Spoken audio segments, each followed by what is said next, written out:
안녕하세요, MVPJ입니다. 네, 오늘은 그야말로 총체적 난국, 이렇게 하면 글러브 망친다를 아주 명확하게 보여주는 그런 사례라고 할 수 있겠습니다. 바로 이 글러브입니다. 그냥 글러브가 낡은 거 아닌가 라는 생각이 드실 수도 있겠습니다. 하지만 조금만 자세히 들여다보면 그렇지 않다는 걸 쉽게 아실 수 있을 것입니다. 가죽은 굉장히 푸석푸석하고 건조해져 있는 상태고요. 쪽 엄지 펠트 부분을 보시면 풍선처럼 매우 부풀어 올라 있는 것을 보실 수가 있습니다. 끈피들을 보시면 매우 건조해져 있고요. 특히 가죽이야 그렇다 치지만 끈피는 풀기가 무서울 정도로 자칫 잘못하면 풀다가 끈피가 끊어져 버릴 수도 있기 때문에 굉장히 위험한 상태라고 보시면 되겠습니다. 자, 보셨던 것처럼 글러브 컨디션이 굉장히 좋지 않습니다. 그 이유는 제가 추측하건대 무령부를 잘못했기 때문으로 보입니다. 무령부 자체가 나쁘다는 것이 아니고요. 무령부를 하든 스팀을 찌든 저처럼 끈을 풀어서 하든 그 어떤 방법을 썼든지 그건 중요하지 않다고 봅니다. 어떤 결과물이 나왔냐, 그게 제일 중요하다고 저는 생각을 하는데요. 이 글러브 같은 경우는 무령부를 잘못해서 결과물이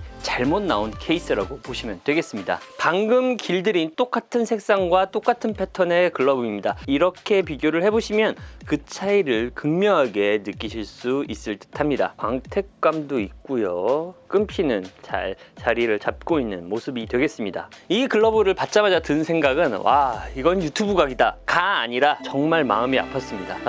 이런 고가의 글러브를 이렇게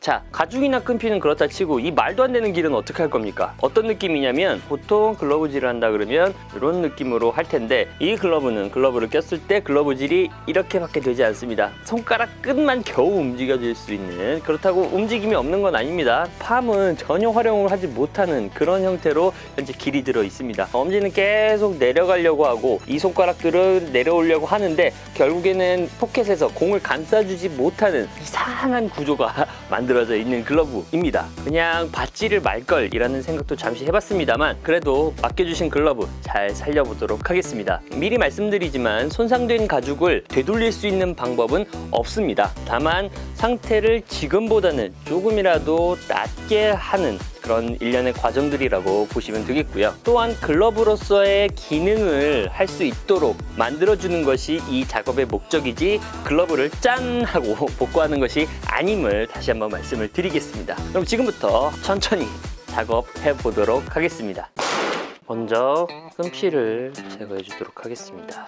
끈이 굉장히 건조한 상태이기 때문에 터지지 않도록 신경을 쓰면서 조심스럽게 해체를 해주겠습니다. 끈을 풀기 전에 사실 걱정을 했던 부분은 이 양쪽 부분이 많이 약해져 있지 않을까 걱정을 좀 했었는데요. 다행히 아직까지는 괜찮아 보입니다. 끈피를 보니까 걱정했던 것보다는 끈피 상태가 괜찮아 보입니다. 다시 한번 느껴보시라고 보여드리고요. 이렇게 보시면 부풀어 오른 게 좀 느껴지시나요? 이 벨트가 볼로 마치 마운드처럼 부풀어 올라와 있는 것을 보실 수가 있겠습니다.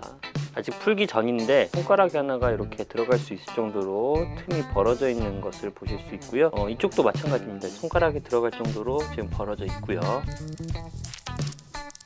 끈피도 생각보다는 괜찮은 듯 해서 다행히 끈을 교체하지 않아도 되는 상황이라고 할 수 있겠습니다. 참 다행입니다. 운이 좋아서 끈피 손상이 덜한 것 뿐이지 무령부를 잘 해서 끈피가 괜찮은 상태를 유지하고 있다고 보지는 않습니다. 긴장되는 순간입니다. 바닥을 한번 열어볼 텐데요.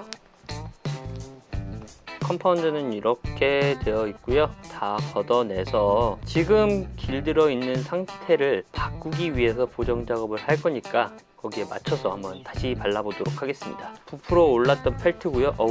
고도 비만입니다. 이 정도면. 원래 이 정도 두꺼운 펠트를 쓰는 경우도 있지만 제가 아는 겐다라면 이렇게 두껍게 되어 있지는 않은데 물과 마찰에 의해서 부풀어 올라와 있는 그런 상태라고 보시면 되겠습니다. 얘도 좀 가라앉혀야 될 것 같고요. 그리고 이 푸석푸석해진 가죽을 조금이나마 촉촉하게 한번 만들어 보도록 하겠습니다. 컴파운드를 한번 긁어내 보도록 하겠습니다.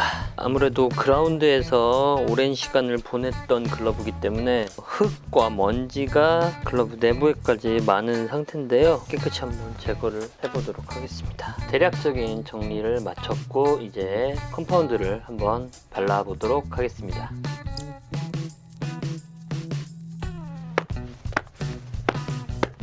아이고, 손가락 사이에도 모래가 굉장히 많이 들어가 있네요. 컨디셔닝 하면서 클리닝을 하면서 좀 봐야 될 것 같습니다. 클리닝 먼저 하고요. 컨디셔닝까지 이어서 해보도록 하겠습니다. 첫 번째로 먼지를 걷어내면서 가죽을 조금 더 촉촉하게 만들기 위한 목적으로 고체 타입의 오일을 먼저 쓸 거고요. 그 다음에 더 이상의 경화를 막아주기 위해서 젤 타입의 오일로 작업을 해보도록 하겠습니다. 제 손은 소중하기 때문에 라텍스 장갑을 껴주고요. 그냥 면 티셔츠를 잘라서 만든 걸레입니다. 네, 이 정도 말아서 닦아주도록 하겠습니다. 이렇게 하나 둘 셋.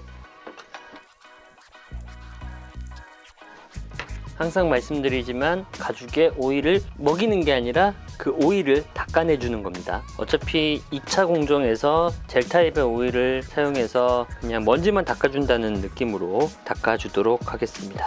멜팅 사이에도 모래가 잔뜩 껴있기 때문에 깔끔하게 제거를 해주도록 하겠습니다. 바인딩도 닦아주도록 하고요. 자, 무령부를 잘못하게 되면 이런 내피 이런 부분들은 굉장히 얇은 가죽으로 제작이 되기 때문에 데미지가 많이 입을 수 있습니다. 굉장히 주의를 하셔야 되고요. 좀 많이 촉촉해진 것 같나요? 손가락 터널들에도 먼지가 많이 껴있기 때문에 아주 얇게 오일을 발라서 닦아주는 용도입니다. 바르는 게 아니라 닦는 용도입니다. 이쪽은 내피 중에서도 땀이 가장 많이 묻는 부분이죠. 그리고 경화도 가장 심한 부분이기도 합니다. 그래서 이쪽 부분을 좀 신경 써서 관리해 주도록 하겠습니다. 네, 이쪽 부분 완벽하진 않지만 그래도 많이 깨끗해진 모습 보실 수가 있고요. 이쪽도 많이 좀 촉촉하게 만들어 줬습니다. 이제 젤 타입의 오일을 이만큼 발라서 넓게 그리고 얇게 넓고 얇게 까진 부분들에만 조금 좀 두껍게 나머지 넓게 그리고 얇게 그리고 이거는 집에서는 따라 하실 수가 없는 방법입니다. 왜냐면 저는 이 과정을 거친 후에 건조를 굉장히 오래 시켜줄 거기 때문에 이런 작업을 하고 있는 거고요. 특히는 굉장히 가죽이 건조하기 때문에 하는 거지 일반 글러브에는 굳이 이렇게 할 필요 없습니다. 바인딩 사이사이도 꼼꼼하게, 웰팅 사이사이도 꼼꼼하게, 내피 쪽에는 더 얇게, 뭐 이래도 되나 싶을 정도로 얇게, 이게 바른 건지 안 바른 건지 나만 알 수 있도록 얇게. 전체적인 컨디셔닝을 마쳤고요. 지금은 오일들에 약간 젖은 느낌입니다. 그래서 색깔이 좀 많이 진해 보이는데요. 요거는 건조 과정을 거치면 색깔은 예전 색깔과 비슷하게 돌아오겠지만 가죽은 좀 더 촉촉해질 거고요. 촉촉해지는 게 중요한 게 아니라 그 촉촉한 느낌이 글러브 기능에 도움이 되도록 만드는 게 가장 키포인트입니다. 외형을 예쁘게 만드는 방법은 하다못해 염색을 해도 되겠죠. 하지만 기능적으로는 좋지 않기 때문에 그런 방법을 굳이 쓰지 않는 거고요. 끈피에도 딱 흡수할 수 있을 정도만 발라주도록 하겠습니다. 그리고 나머지는 다 닦아내야 되고요. 끈을 끼우다 보니까 기존의 구멍들이 굉장히 넓어진 상태이기 때문에 늘어난 상황에 맞춰서 끈을 끼워야 할 것으로 보이네요. 부풀어 오른 펠트를 좀 가라앉히기 위해서 제방끈을 삽입해 주겠습니다. 원래 제방끈이 없이 보통 나오는 모델인데 이 친구들을 잡아주려면 제방끈을 넣어주는 게 맞다고 판단이 들어서